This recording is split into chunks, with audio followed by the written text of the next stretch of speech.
Michael Osterlink here, and I'm speaking with Joseph Norman. He's a recovering academic and an applied complexity scientist who focuses on complex system engineering and design, systemic and large-scale risk, system strategy, and systems thinking education.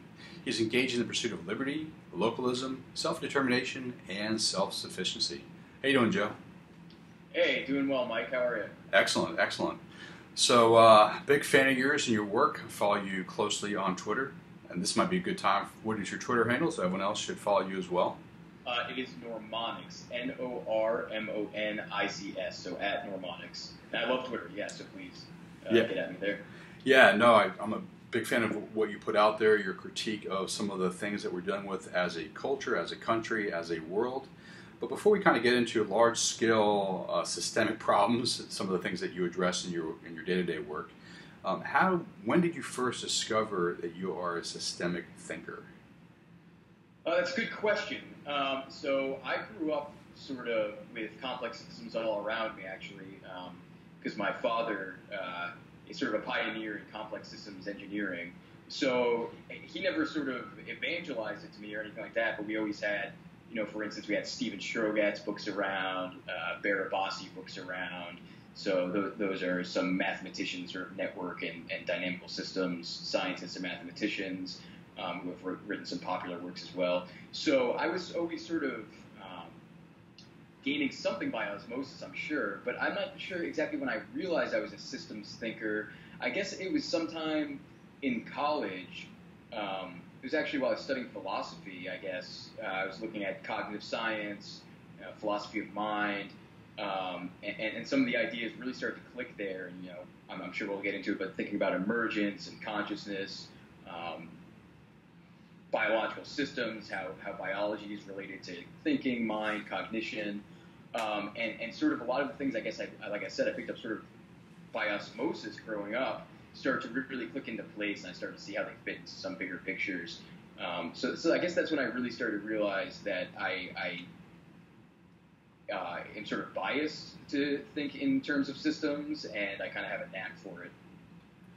Now, I have to imagine, and I hope you'll tell me where you went to school and all your different studies that you've done, but I have to imagine that most schooling, at least that I'm familiar with, is not supportive or appreciative of systems thinking. And I'm wondering what your experience was as a systems thinker in your college and postgraduate work, graduate work, postgraduate work, even in high school. Because I imagine that you've encountered some interesting obstacles along the way in terms of education. No doubt, and a lot of that to me was a surprise, frankly, because, like I said, as I was growing up, these ideas were sort of around me. So I wasn't necessarily aware that they're somewhat rare in a lot of circles. And so I went to University of Central Florida for undergraduate, and I kind of hopped around majors. I started as a mechanical engineer, and then I went to philosophy, like I was talking about, and then I was kind of about to graduate, and I had a little uncertainty about graduating with a philosophy degree, frankly, and so I jumped over to biology, because through philosophy I'd really gotten in touch with some theoretical biology, in particular the work of Francisco Varela and Humberto Maturana. Oh, yeah. Yeah, so they do this kind of enactive approach to biology and cognition, and so I was like, well, okay, biology seems like the natural next step. But of course, when I switched to biology, what I came to discover, which I wasn't aware of, was there was zero interest in actually talking about the theory of biology. What are biological systems? How do they work? Are they different from non-biological systems? There was zero interest in questions like that, which is what really was interesting to me. And it was mostly a memorization process, rote memorization, either of certain ways of breaking down evolutionary trees, or sort of the current understanding of the process of how DNA synthesizes proteins. So it was very much rote memorization of current details as the sort of central piece, and I would say close to zero, if not actually zero, thinking or concern about what is biology and what are we really talking about and studying here, and how is it different from some of the other sciences, for instance. So that was a challenge. Now, for graduate school, I went to Florida Atlantic University, and so didn't stray too far, still in Florida. But the reason I went there was because they have a program in complex systems and brain sciences. It's actually the Center for Complex Systems and Brain Sciences. So at the time, and still, especially in North America and the U.S., it's one of the only places where you can go get a PhD in complex systems. Now, of course, they sort of have the brain science of it too, so it's more focused on neuroscience applications. But in general, there's not many places you can go to kind of study complex systems. So I kind of, like I said, I did have interest in cognition, mind, perception. So I studied that there as sort of an excuse to study complexity as well. What are you doing now professionally that allows you to utilize the ideas, the skills, the capacities you developed? A lot of it seemingly sounds like on your own, just through osmosis, through the books you had access to as a kid, talking to your father, and then very targeted education at the graduate level. How's that expressing? Yeah. So what from that comes into play in my day-to-day? Yeah. Well, so that's interesting. So there's complex system science, which in many ways you could kind of consider heavily theoretical. Mm-hmm. And then, so I've built myself here. You know, I wrote that short bio for your introduction of me as an applied complexity science. And there's sort of some interesting differences there when you move from kind of theory to practice about what's important and what matters. So this is sort of a roundabout way of getting your question, but really, the straight answer is complex systems thinking comes into play for sort of every problem I face. So I like to, so I work on quite a number of things, which keeps me happy because I kind of have that kind of mind, you know, ADD, whatever. And so sometimes it's sort of high-level conceptual. How will we say, what will our policy strategy be for some uncertain space like the development of AI and the way AI will fold into defense issues and security issues, sort of high-level conceptual strategic issues. Complex systems comes into play because we need to think about, well, how do complex systems in the real world come into being, complex systems that we observe, say living systems, biological systems. Well, it turns out that they come into being in exactly the opposite way as the way we think about how to engineer systems. So biological systems, we all kind of agree that the reason we see this biological complexity is because of the process of evolution. So what is evolution? Well, evolution is this, we can kind of encapsulate it by saying it's this process of generating variety, a lot of different things, and then selecting among that variety. So some things don't make it, and then some things pass on their patterns, and you try little different variations, and you do that over and over and over again, and you end up with some highly complex and interesting and adaptive systems, and we call those living systems. Well, that's exactly the opposite of how we think about engineering systems. We think about sort of the one system we want to engineer, and we try to put all the pieces into the right places, sort of on the first try, by analysis, by understanding the problem, et cetera, in a deep way. Well, in nature, except for ourselves, we've never seen that happen. And it turns out all the time there are these large-scale engineering failures precisely because the systems that we're trying to implement are complex, and they deal in complex environments, and we're taking thinking and techniques from simple systems and kind of decomposable systems and trying to apply them in the wrong place. So that's an example of where some systems thinking comes into play. And when I was mentioning with sort of the difference between theory and practice, so some of the interesting questions and deep questions that come into play in, say, complexity theory, like are emergent properties real, or are they epistemic? Are they something that we understand them as emergent, but in reality they're, say, reducible? And sorry for the jargon to folks listening, but so that's a big important question in the theory of complexity, but actually in practice it's not even a question worth pondering much, because in the day-to-day we deal with emergent properties, and we need ways to think about them, both emergent properties that are working in our favor and emergent properties that are pathological or working against us. So systems thinking is really about a framing or lens to look at the world through, And so when it's actually difficult for me to answer the question, sort of when do these things come into play, because for me, I'm sort of swimming in them, so it's kind of always. Right. So, yeah, so let me ask, so you mentioned the artificial systems. I'll use the word artificial systems as contrasted with natural systems. How many people within this field in which you operate in are looking at nature as a model in order to help create artificial systems that are sustainable or anti-fragile, if you want to use that language, that can sustain themselves over time, and not run into some of the problems that you kind of started to articulate about the artificial systems that are being created?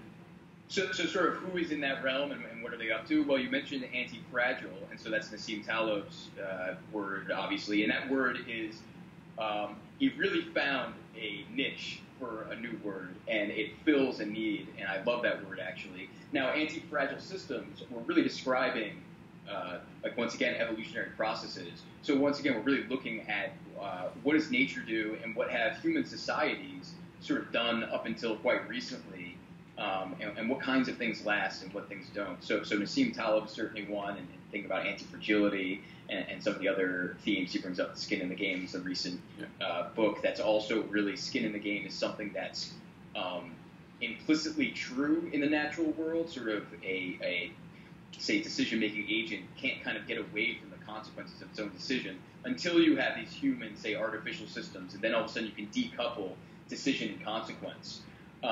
So I've also, I did my postdoc at a place called the New England Complex Systems Institute. The president and founder, Yunir Baryam, there is one of the pioneers in complex system science. So he also does work on looking towards biology to understand better how we might make systems, construct and design systems. I've done work with him in the realm of actually sort of multi-scale complexity military theory, and we've used the human body as an explicit and formal analogy to thinking about how to structure the military, and how the military is frankly already structured, and why it is structured that way. And for instance, we did some work with special operations forces in SOCOM in Tampa to better articulate and understand the role of special operations and special operations forces as kind of an immune system function in military engagements. And so if you think about it for a moment, the immune system has a kind of control function for your body that deals with things of the kind of microbiological and molecular scale. So things that your, say, muscles, your neuromuscular system, your senses, your kind of macro senses, and your muscular behavior can't deal with, right? You can't, for instance, smush a bacteria to get rid of a bacterial infection. So you have to have systems on the right scale to deal with the right problem and of the right sort of internal complexity and variety. So there's another example where I worked with Yunir Baryam to kind of look to nature to understand better why things are the way they are and how they function. There's also, someone I know that we've talked about before, Christopher Alexander, who is kind of by label an architect, and certainly is an architect, but he's much more than that, where he's really trying to understand in practice what have we lost in the way we build buildings, towns, cities, architectural pursuits. Why now do the environments feel kind of cold and alien and dead? And then we look to the past, everyone flocks to old cities that still exist and sort of admires their beauty and notes how sort of comfortable they feel there. And there's some objective difference there between what we do now and what we used to do, where the patterns aren't fulfilling our full human being the way they used to be. And this is really because of that natural artificial distinction. We used to build cities and towns and houses in a natural systems kind of way, and now they become artificial and manufactured, and it's not a it's not really not a subjective or a difference of opinion. There's some objective differences in the way things come to be in the world that manifest in those different kinds of experiences and feelings. I would have to imagine too that you could do some objective health measurements, whether it's immune function, stress, things along those lines, cortisol, et cetera, and find differences in people who live in what you're calling more natural environments, man-made, but still kind of integrated into the nature around them, versus very, very artificial environments. Oh, I would bet you're right. I don't know of work like that, but I wouldn't even be surprised if it exists already. But of course, there's going to be sort of physiological and biological counterparts to what everyone feels, frankly, which is you feel when you're in a place that has a wholeness to it, and you feel when you're in a place that does not.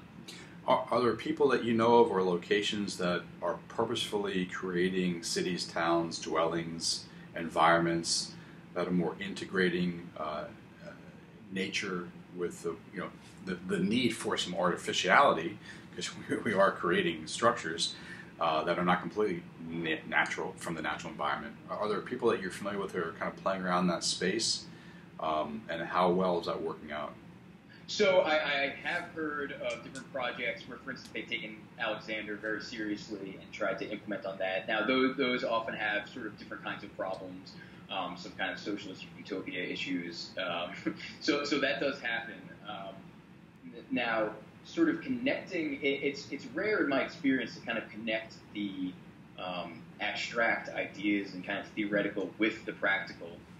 So frankly, the people I've met most who are just kind of don't necessarily have these terms to think about it in, or these mental models to kind of attach it to and generalize. The people who most live that way are not people necessarily intentionally living out that, but just living back to the earth, small-scale agriculture and small-scale producers of sort of homestead movement. So I think there are movements, and in the permaculture movement, I know that's something we discussed before. Right. So I think there are those things happening, but they're often under different labels. There are often people sort of doing what they understand from a know-how perspective. They don't have great terminology to talk about it, or even much incentive to, frankly.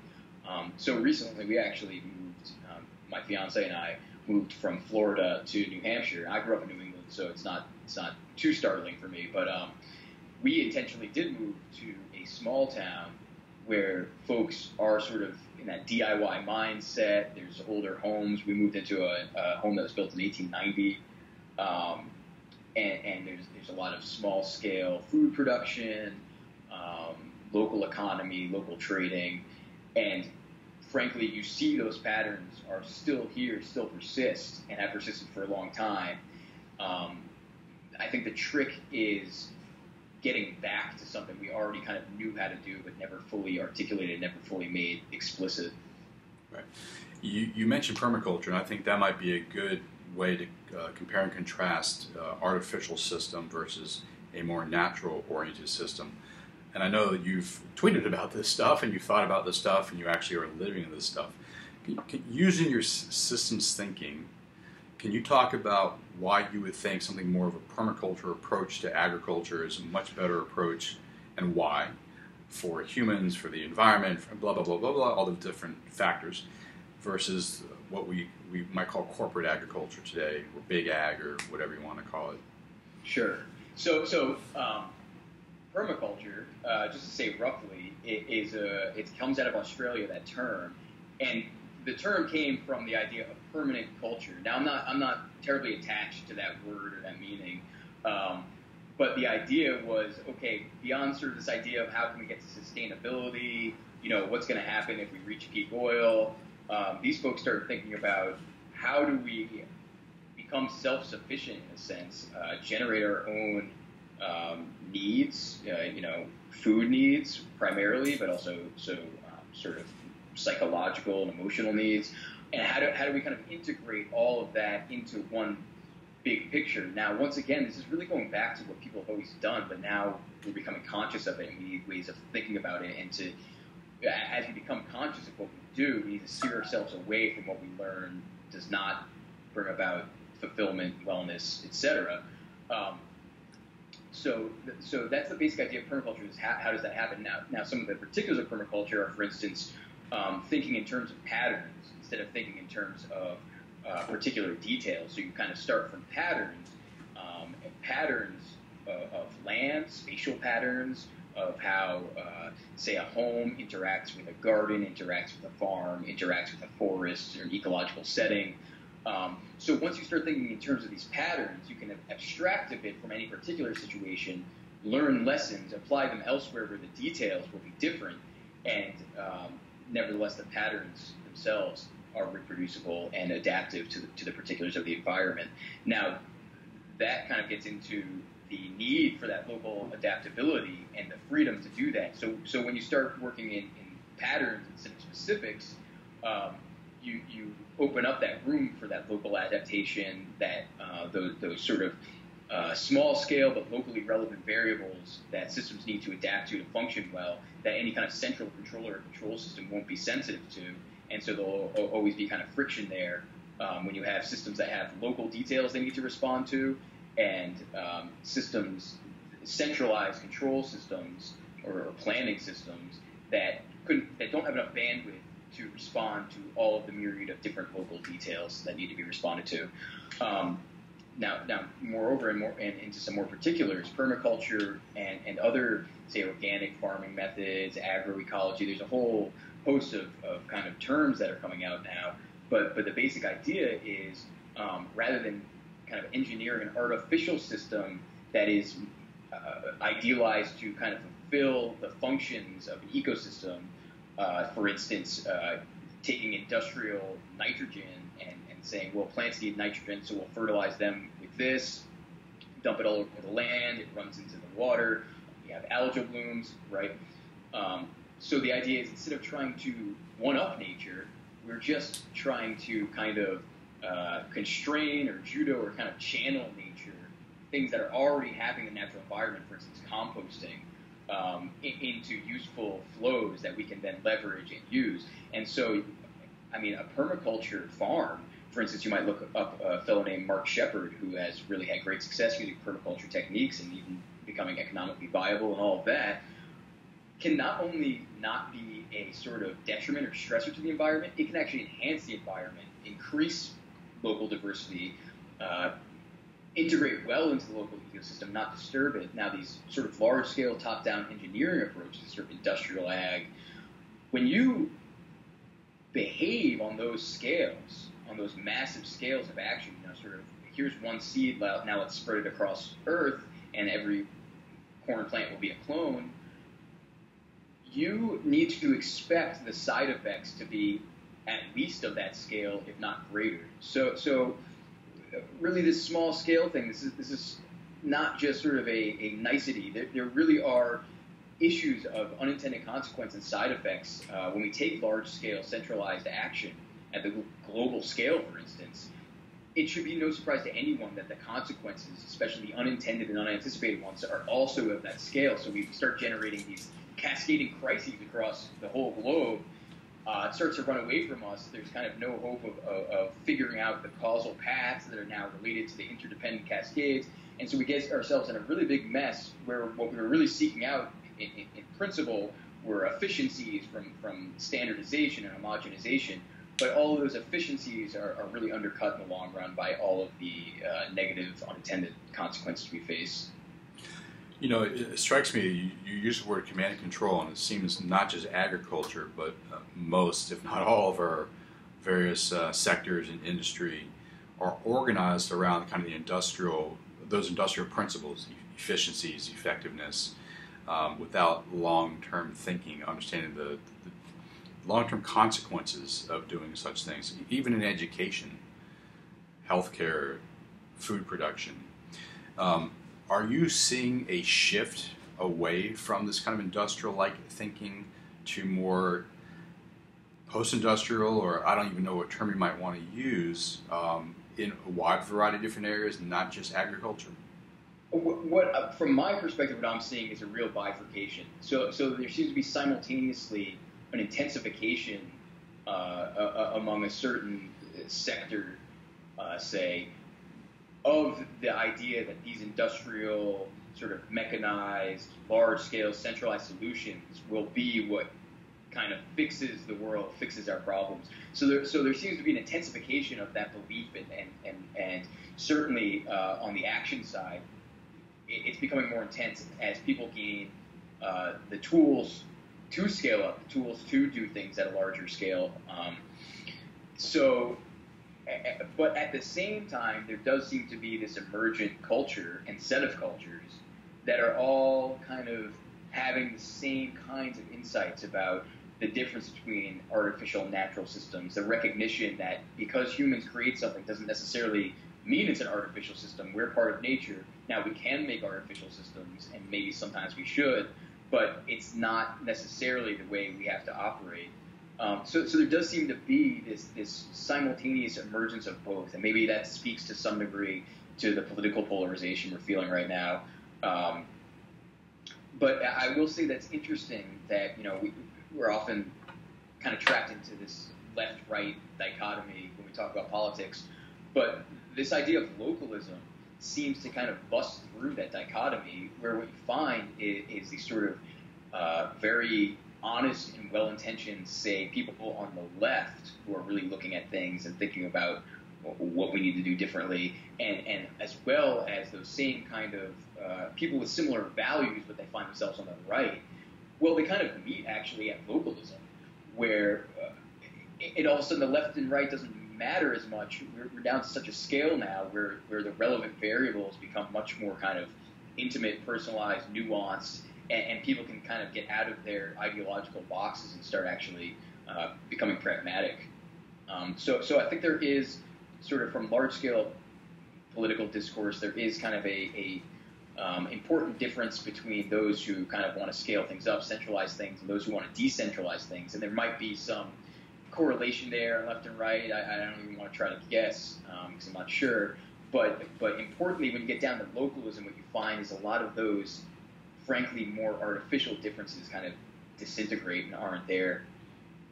So like I said, I see both happening at once. I see intensification and a kind of polarization. But I do see that there is certainly plenty to be hopeful about in terms of the reemergence of more bottom-up culture. Now, you now have an audience of people listening to this conversation.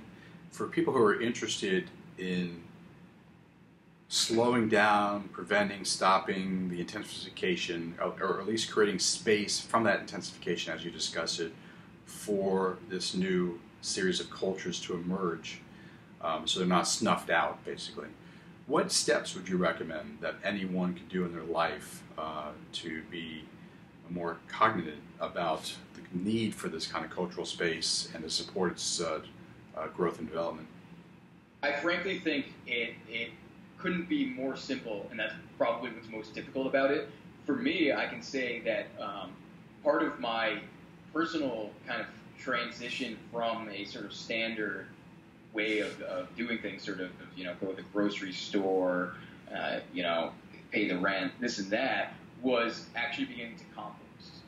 And it sounds really simple, and it is really simple, but it was a turning point for me for kind of an aha moment, a visceral level aha moment of things I kind of knew in my head for a while of, this is a really simple process.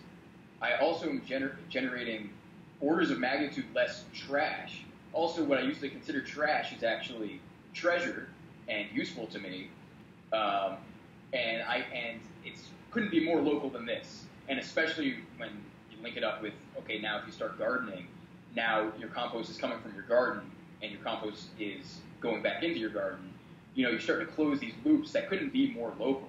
And those kind of little aha moments compound over time, I think, to a set of realizations of and a sort of frame shift on what is normal and what is kind of not, but you're used to. So that's extremely local and kind of an action an individual can start taking. I would also say, if you're really interested in that, hook up with some local small-scale farmers. Generally, they are more than happy to show you their farm, show you what they're up to, talk to you about it, and usually you can kind of get, nice deals if you go directly to farms and buy their produce or their meat. And if not, if they don't have any kind of direct buy like that, you can start to figure out, sniff out what is the local economy, what are they talking about, what are they doing, and you can kind of start crawling your local network, and it's really no more complicated than that. And of course, social media can catalyze some of these things. Actually, Twitter. I love Twitter. I found that Instagram is actually better for local agriculture. I think just the photo medium lends itself to kind of displaying what people are up to and things like that. But in general, I kind of don't get on Facebook anymore, so I don't know. But I think people have Facebook pages too. But I mean, I would use those as secondary rather than primary resources, and I would really just start looking what's actually around me. You've probably been, if you commute to work or something like that, you've probably been passing 5 local small-scale producers each way, and you have no idea, right? So there's all this stuff going on right around you, almost certainly, and it's just a matter of kind of getting over the smallest hump of starting a conversation with folks. That's great. So what comes to my mind is you're recommending community. Sounds like an important part of localism, getting to know your neighbors, getting to know what's going on. You're using evolutionary biology as a framework, an ecological framework as well, both systems thinking. In terms of systems thinking itself, are there resources that you might recommend for folks, whether it's a particular field that's using a systemic approach in terms of its thinking, like agriculture or healthcare, fitness, or whatever it might be, or just systemic thinking in general? Are there resources you could recommend to our listeners that they might want to go listen to, read, that kind of stuff? Yeah, I would actually say obviously there's a ton of primary scientific literature that one could wade into if you're so inclined, but I found the richest source of systems thinking discussions are really from books right now. So some books I might recommend are, we mentioned Nassim Taleb's books. He will touch on complex systems explicitly in his books, but implicitly they're really about dealing practically with complex systems in the real world and all the uncertainty that entails. So I'd highly recommend his. As far as a little more technical, well, he does have a technical PDF available, and you can kind of dig into that if you're interested. Yanir Bariam has a technical book for free PDF, Dynamics of Complex Systems. He also has a kind of more lay-friendly making things work, where you can start really thinking about, well, how do some of these systems principles apply to real problems that I might face in my industry or my job or even my daily life. I mentioned Chris Alexander. He Yep. has a number of books. The one I would recommend folks dig into first is called The Timeless Way of Building. That's where, from my perspective, he really concisely lays out some of the intuitions and systems kinds of framings for how to think about architecture and things we build from a systems perspective. I'd also highly recommend anything by Stuart Kaufman. Yeah. I guess the particular book I'd recommend is called Reinventing the Sacred, and he goes through quite a number of interesting themes throughout that book. And I think the sort of takeaway, the theme of that book, overarching theme of the kind of recognition of the how massive the state of possibilities are for our future and how uncertain and undetermined our future is quite humbling, and it really speaks to applying complexity science, because that's the environment we're applying it in, is one of radical uncertainty, but also radical possibility. So I recommend him as well. And for anyone really interested in some kind of deep theoretical biological issues, I'd highly recommend a book called Life Itself by Robert Rosen. I will say it's not an easy read, and he's not a well-known complex systems thinker, actually, but he ought to be. So I want to put a plug in there for him, because the book is outstanding. All right. So when is the Joseph Norman book coming out? Good question. Yep. So for now, if you're interested, you can check out my blog at jwnorman.com. I don't want to put a date on anything in print coming out, but there will be something. There's quite a number of themes that I'm working on, and I'm still feeling out what the theme of book one will be exactly, but it's in gestation, and there's it will be forthcoming, but I'll have to get back to you on timeline. Awesome. Well, I look forward to reading that. One more time, can you tell us both your Twitter handle and your website? Absolutely. Twitter handle is the little @Normonics, NORMONICS, and my website is jwnorman.com. Awesome. Well, Joe, thanks. Great to talk to you. Always learn. Mike. Yeah, thanks for having me. This is great. Yeah, always learn a lot in our conversations, and look forward to having you on again, because we actually face a lot of challenges in our country and across the world, and I think it'd be fun to take a lot of your thinking that you've been doing over the many years and applying it to some hard problems, and kind of going through that on a future podcast. Well, I'd love to keep talking about it, so absolutely. Awesome. Take care, Joe.